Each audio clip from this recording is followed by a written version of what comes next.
नमस्कार, आप देख रहे हैं पल्स 24 न्यूज। मैं हूं आपके साथ सुहानी बहुगुना। बुलेटिन की शुरुआत से पहले एक नजर इस वक्त की हेडलाइंस पर। इंश्योरेंस सेक्टर में विदेशी निवेश बढ़ा, 100% एफडीआई का ऐलान।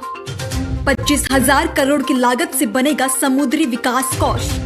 अगले 5 सालों में 50,000 सरकारी स्कूलों में बनेगी अटल टिंकरिंग लैब्स। बजट 2025 में आईआईटी पटना की क्षमता के विस्तार का ऐलान। बजट 2025 के मद्देनजर स्टार्टअप्स के लिए 10,000 करोड़ के अतिरिक्त फंड का ऐलान। संसद में वित्त मंत्री निर्मला सीतारमण द्वारा बजट भाषण शुरू हो चुका है। ये उनके कार्यकाल का लगातार 8वां बजट भाषण है। इस पर आम से लेकर खास तक सभी की उम्मीदें टिकी हुई हैं। तो चलिए बजट सत्र की अभी तक की कुछ खास बातें जान लेते हैं। बिहार के किसानों के लिए बजट सत्र में एक बड़ा ऐलान किया गया है। किसानों की खेती का उचित मुआवजा दिया जाएगा। दाल उत्पादन में आत्मनिर्भरता पर जोर दिया गया है। वहीं वित्तीय सेक्टर में सुधार पर भी जोर दिया गया है। बिहार में मखाना बोर्ड बनेगा। वहीं कॉटन प्रोडक्शन बढ़ाने पर भी जोर है।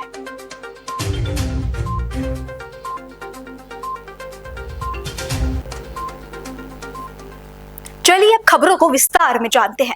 खबर कर्नाटक के हुबली से है, जहां नेहा हिरेमठ हत्याकांड को लेकर प्रमोद मुतालिक ने आरोपी फयाज के कॉलेज का दौरा किया और प्रिंसिपल पर भड़कते हुए पूछा कि वो अभी भी आरोपी फयाज को क्यों अपने पास रख रही हैं। उन्होंने चेतावनी दी कि यदि उसे तत्काल कॉलेज से नहीं निकाला गया तो वो धरने पर बैठ जाएंगे। ಮೂಮೆಂಟ್ ಆಗ್ತಲ್ಲ.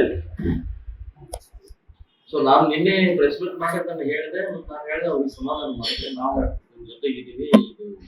ಮತ್ತು ಇಡೀ ದೇಶದಲ್ಲಿ ಚರ್ಚೆ ಆದಂತ ವಿಷಯ ಇದು. ನನಗೆ ಯಾರು ಹೇಳಿದ್ರು ಕಾಲೇಜ್ನಿಂದ ಇನ್ನೂ ಆ ವ್ಯಕ್ತಿಯನ್ನ ಸಸ್ಪೆಂಡ್ ಮಾಡಿಲ್ಲ, ಅಮಾನತು ಮಾಡಿಲ್ಲ, ಹಾಗೆ ಪೆಂಡಿಂಗ್ ಇದೆ. ಅದು ಗೊತ್ತಾದ್ಮೇಲೆ ನಾನು ನಿಮ್ಗೆ ಭೇಟಿ ಮಾಡ್ಕೊಂಡು ಅದೇನನ್ನು ತಿಳ್ಕೊಂಡು ಹೋಗೋಣ ಅಂತ ನೀವು ನನಗೆ ಗೊತ್ತಿಲ್ಲ ಅವ್ರು ಯಾವಾಗ ಬಂದ್ರು ಏನು सोनभद्र के चौपाल थाना क्षेत्र के प्रीतनगर कस्बे में एक सड़क दुर्घटना में 8 श्रद्धालु घायल हो गए। ये श्रद्धालु छत्तीसगढ़ के सूरजपुर से कुंभ स्नान करके वापस लौट रहे थे। बता दें कि यह हादसा तब हुआ जब वाहन चालक को झपकी आ गई और तेज रफ्तार में गाड़ी अनियंत्रित होकर बाइक और ट्रक से टकराकर पलट गई। हादसे में वाहन चालक रोहित की मौत हो गई, जबकि 2 घायलों को जिला अस्पताल रेफर किया गया है और बाकी 5 को प्राथमिक इलाज करवाया गया है। सर, हॉस्पिटल में भी एक एक्सीडेंट का मामला आया था, क्या है पूरा मामला और क्या स्थिति है? एक ही परिवार अपने गाड़ी से कुंभ स्नान करके जा रहे थे अपने घर छत्तीसगढ़। इसी के बीच में चौपन में एक मतलब कि अपनी गाड़ी बाइक से टकरा के एक्सीडेंट। इसी में टोटल 8 व्यक्ति आए, जिसमें एक ड्राइवर की मृत्यु हो गई है, 2 के गंभीर स्थिति बना हुआ है, उसे प्राथमिक इलाज करके जिला अस्पताल भेज दिया गया है और 5 की हालत सामान्य है, उसे प्राथमिक इलाज करके छोड़ दिया गया है। सर, हादसे में महिलाएं और बच्चे भी थे? हाँ, हादसे में एक ही परिवार के सब लोग थे। इसमें एक महिला थे, एक उसकी बच्ची थी और लड़के थे। तो कहाँ के निवासी हैं? छत्तीसगढ़ सूरजपुर कल्याणपुर के निवासी हैं। अगली खबर का रुख करेंगे जो मध्य प्रदेश के छिंदवाड़ा से है। यहाँ ग्राम नवेगात पकरिया के जंगल में एक लगभग 20 से 25 साल के पुरुष का शव मिला है।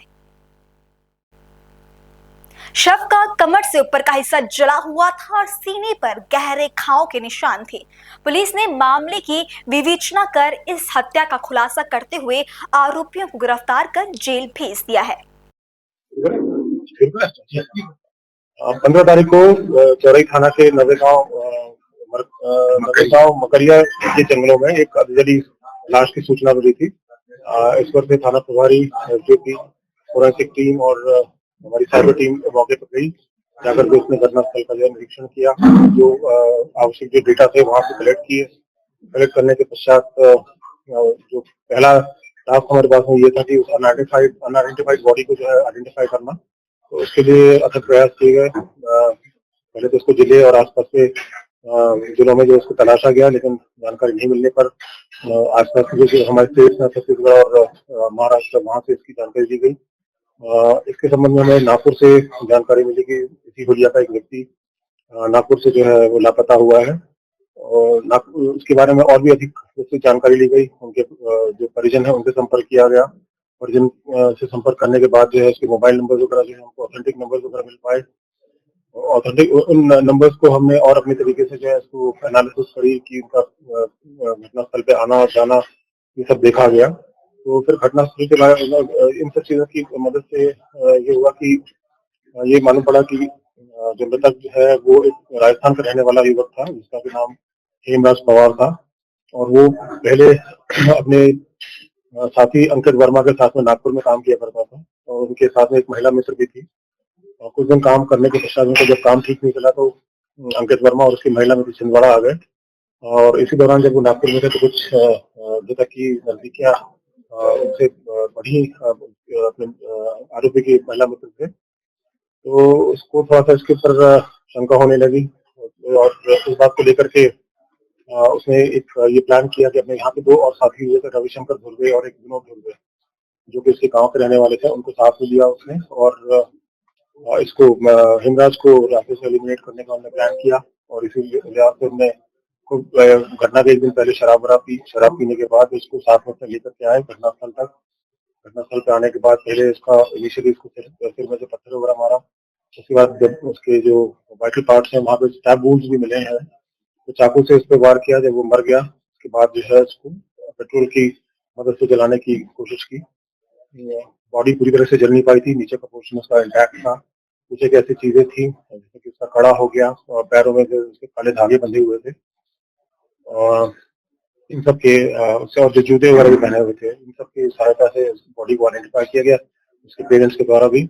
और घटनाक्रम पूरा साफ हो चुका था जब आरोपी को जब पकड़ा गया, तो उनके द्वारा जो घटना कारित करना स्वीकार किया गया। तो तीनों आरोपी जो है मुख्य आरोपी सभी हमारी तरफ में। खबर उत्तर प्रदेश के प्रयागराज से, जहां चल रहे महाकुंभ में भारतीय सनातन संस्कृति के दर्शन हो रहे हैं।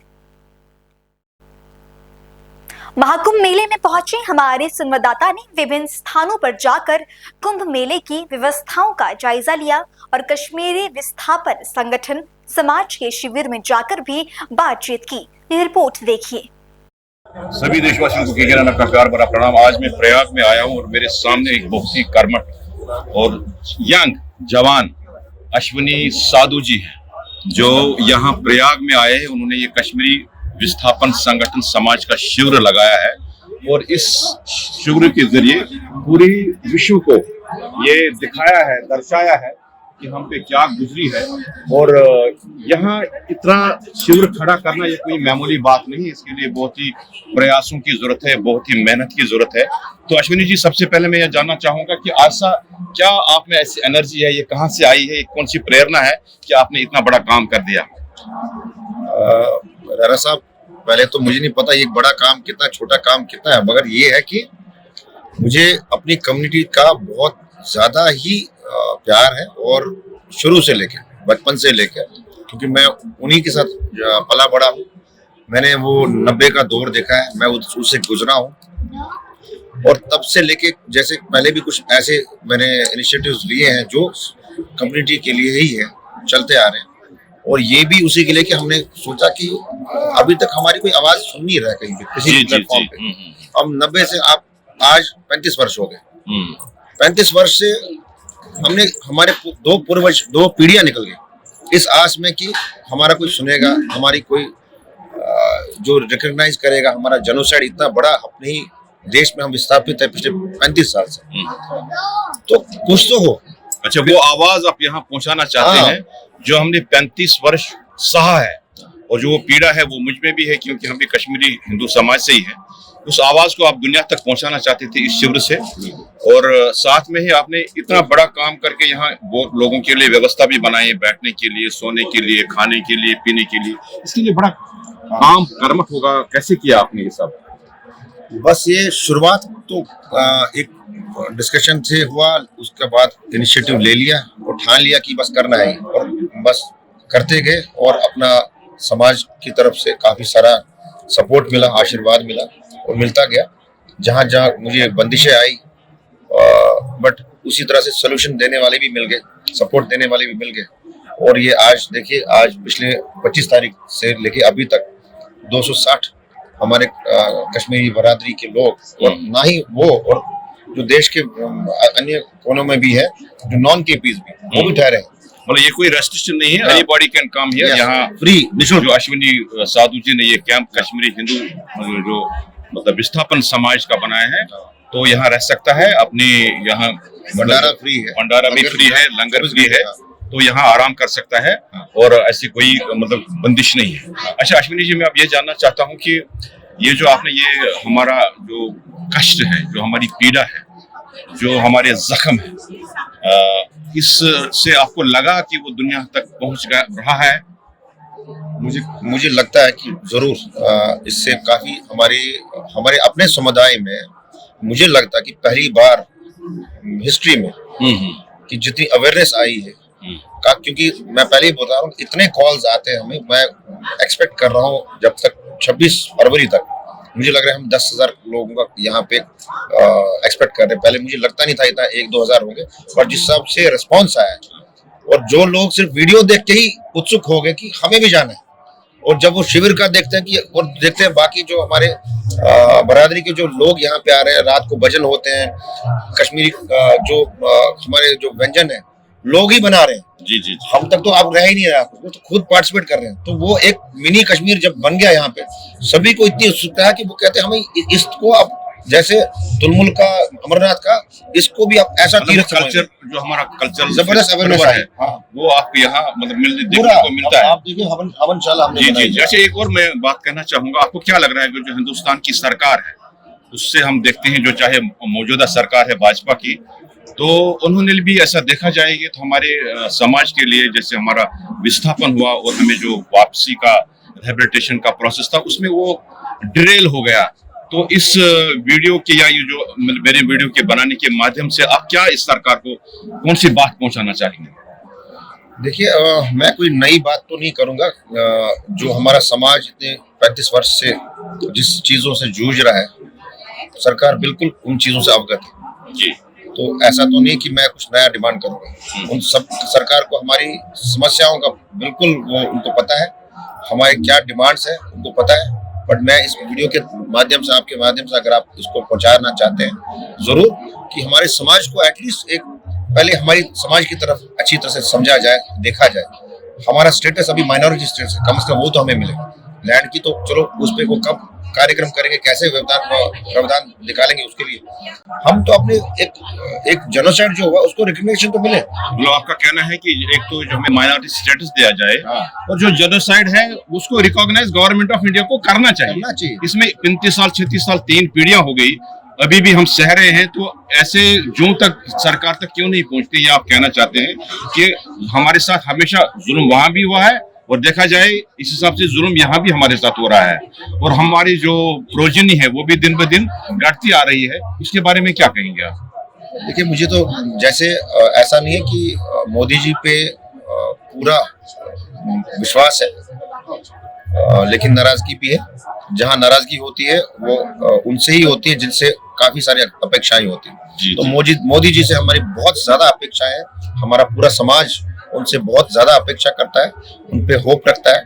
तो हमारा वो होप अभी टूटी नहीं है। हाँ, हम बिल्कुल थोड़े से कहते हैं कि डिसअपॉइंट तो है, जैसे कोई बच्चा नाराज होता है। हम भी वही यहाँ के नागरिक है, हम इस भारत के नागरिक है, हम किसी और विदेश के नागरिक नहीं। निराश हम जरूर हैं, लेकिन आशा हमारी जरूर मोदी जी से टिकी हुई है कि वो हमारे जख्मों का मरहम जरूर करेंगे और हमारे वो जो छीने गए हक है उनको जरूर बहाल करेंगे। इन्हीं शब्दों के साथ अश्विनी जी आपका बहुत बहुत धन्यवाद। उत्तराखंड में आयोजित 38वें राष्ट्रीय खेलों के तीसरे दिन खिलाड़ियों ने शानदार प्रदर्शन किया और अपने अपने राज्य के लिए पदक जीतने की पूरी कोशिश की। विशेष रूप से युवा प्रतिभागी उत्साहित नजर आए। इस दिन देहरादून में मुख्य अतिथि नवनिर्वाचित मेयर सौरभ थपलियाल ने महिला खेल गुण शो के दौरान खिलाड़ियों का उत्साहवर्धन किया। आज केरल और पंजाब के बीच बास्केटबॉल मैच और उत्तराखंड और सर्विसेज के पुरुषों के बीच मैच मुख्य आकर्षण का केंद्र रहेगा। अगली खबर महाराष्ट्र की अमरावती से, जहां के जवाहर रोड स्थित एक होटल में भीषण आग लग गई। आग इतनी तेजी से फैली कि होटल के पास स्थित 3 मंजिला कपड़े के शोरूम को भी आग ने अपने चपेट में ले लिया। घटना के दौरान 2 कर्मचारी होटल में फंस गए, जिन्हें दमकल विभाग की टीम ने सुरक्षित बाहर निकाला। मुख्य बाजारपेठेमधील एका हॉटेलमध्ये आग लागलेली होती मगाशी 6:30च्या दरम्यान आणि ती पेटत सर्व बाजूच्या दुकानांना पण लागलेली आहे आणि साधारणतः 1 तासापासून रेस्क्यू ऑपरेशन्स चालू आहेत। त्यामध्ये 2 व्यक्ती जखमी झाल्या, त्यांना सुखरूपपणे बाहेर काढलेलं आहे, त्यांना भाजलेलं आहे आणि ते सध्या ॲडमिट करण्यात आलेलं आहे इरविन हॉस्पिटलला। आग विझवण्यासाठी शर्थीचे प्रयत्न करण्यात आलेले आहेत। जवळजवळ 20 फायर ब्रिगेडच्या गाड्या आत्तापर्यंत इथं पोहोचलेल्या आहेत आणि ते विझवण्याचा पूर्ण प्रयत्न करत आहे। आता ती आग आटोक्यात येत आहे। छत्तीसगढ़ के आदिवासी वन और सहकारिता मंत्री केदार कश्यप ने कांग्रेस के पूर्व अध्यक्ष सोनिया गांधी द्वारा राष्ट्रपति द्रौपदी मुर्मू के लिए बेचारी शब्द का प्रयोग करने पर कड़ी आपत्ति जताई। उन्होंने इसे कांग्रेस की महिला शक्ति और आदिवासी समाज के प्रति नफरत का उदाहरण बताया और कांग्रेस नेताओं से आदिवासी समाज से माफी मांगने की मांग की। आगे उन्होंने क्या कहा, सुनिए। आदिवासी समाज कोई कांग्रेस की जागीर नहीं, जब चाहे तब कांग्रेस पार्टी हमारे आदिवासी समाज को जिस तरीके से प्रताड़ित करने का काम करता है, जिस तरीके से अपमानित करने का काम किया। कांग्रेस के सुप्रीमो सोनिया गांधी ने जिस तरीके से हमारे देश के राष्ट्रपति को उन्होंने पुअर लेडी, बेचारी कह करके, और उनके अन्य नेता जिस तरीके से राष्ट्रपत्नी कह करके अपमानित करने का हमेशा काम किए हैं, ये इनकी मानसिकता को उजागर करती है कि ये हमारे आदिवासियों के प्रति क्या सोच रखते हैं। छत्तीसगढ़ में जब महामहिम का आना हुआ था, तब उस समय में कांग्रेस के शीर्ष नेताओं ने यहाँ पर उनका विरोध किया था और उनको मतदान करने से रोका था, क्योंकि आदिवासी राष्ट्रपति बनेगी। मैं कांग्रेस के पीसीसी के अध्यक्ष दीपक बैज और पूर्व मुख्यमंत्री भूपेश बघेल से चाहूंगा कि हमारे पूरे छत्तीसगढ़ के साथ, पूरे देश के साथ में वो माफी मांगे इस अमर्यादित टिप्पणी के। अगली खबर उत्तराखंड की राजधानी देहरादून से, जहां पिछले साल रिलायंस ज्वेलरी शोरूम में हुई डकैती प्रकरण में फरार चल रहे 2 लाख के इनामी बदमाश को दून पुलिस द्वारा हरियाणा के कुरुक्षेत्र से गिरफ्तार किया गया। अभियुक्त पर कई राज्यों में लूट, डकैती तथा अन्य आपराधिक घटनाओं के कई अभियोग पंजीकृत हैं। अगली खबर का रुख करेंगे, जहां देहरादून पुलिस लाइन में सेवानिवृत्त पुलिस कर्मियों का विदाई समारोह आयोजन किया गया। एसएसपी देहरादून ने सेवानिवृत्त पुलिस कर्मियों को दी भावभीनी विदाई। जनवरी 2025 में सेवानिवृत्त पुलिस कर्मियों को एसएसपी ने दी शुभकामनाएं। पुलिस कर्मियों को शॉल, स्मृति चिन्ह और उपहार देकर विदाई दी गई। वहीं वाहन चोरी की 2 अलग अलग घटनाओं का दून पुलिस ने बड़ा खुलासा किया है। वाहन चोरी का दून पुलिस ने खुलासा किया है। घटनाओं में शामिल 3 वाहन चोरों को पुलिस ने गिरफ्तार कर लिया है। अभियुक्तों के कब्जे से चोरी की गई स्कूटी और एक मोटरसाइकिल भी बरामद हुई है। नशे की पूर्ति के लिए दिया था वाहन चोरी की घटनाओं को इन बदमाशों ने अंजाम। देहरादून कोतवाली पटेल नगर का ये पूरा मामला है। उत्तराखंड की राजधानी देहरादून में आगामी 17 फरवरी से बजट सत्र शुरू होने की सुगबुगाहट है। अभी इसके लिए तिथि और जगह को निर्धारित नहीं किया गया, लेकिन वहीं विधानसभा अध्यक्ष ऋतु भूषण खंडूरी ने राज्य सरकार से इस बजट सत्र को देहरादून में ही कराए जाने का अनुरोध किया है। उन्होंने कहा कि भराड़ी सैण स्थित विधानसभा भवन में कुछ तकनीकी खामियां हैं, जिसके चलते कुछ परेशानी हो सकती है। थाना रायवाला क्षेत्र में चेकिंग के दौरान एक अभियुक्त को पुलिस ने गिरफ्तार किया है। देहरादून पुलिस ने संदिग्ध अभियुक्त दीपक थापा को गिरफ्तार किया है। लूट और चोरी की घटनाओं में दीपक थापा शामिल थे। अभियुक्त के कब्जे से अवैध चाकू और चोरी का सामान बरामद किया गया है। अभियुक्त के खिलाफ आर्म्स एक्ट में मामला दर्ज हो चुका है। पुलिस द्वारा लूट और चोरी में शामिल अन्य आरोपियों की गिरफ्तारी पुलिस कर रही है।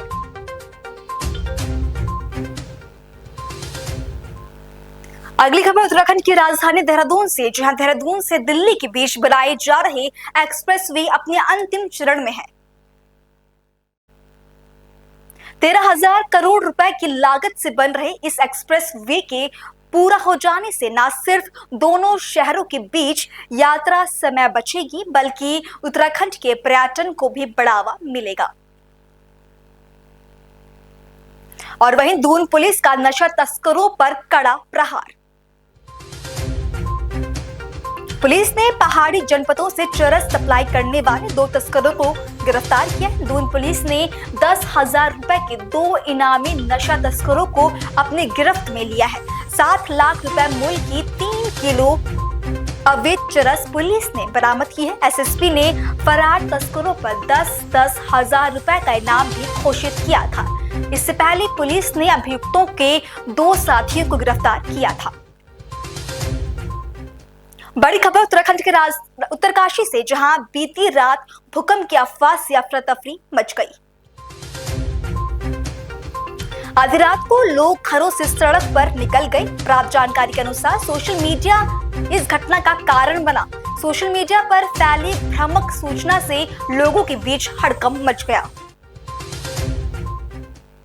दून पुलिस ने नशा तस्करों के खिलाफ कार्रवाई जारी रखते हुए 29 जनवरी को थाना सहसपुर क्षेत्र में चेकिंग के दौरान एक तस्कर को 8 ग्राम अवैध स्मैक के साथ गिरफ्तार किया।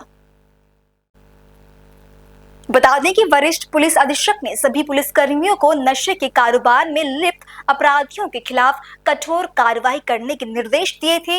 गिरफ्तार अभियुक्त ने पूछताछ में बताया कि उसने स्मैक ग्राम ढाकी से एक तस्कर से खरीदी थी।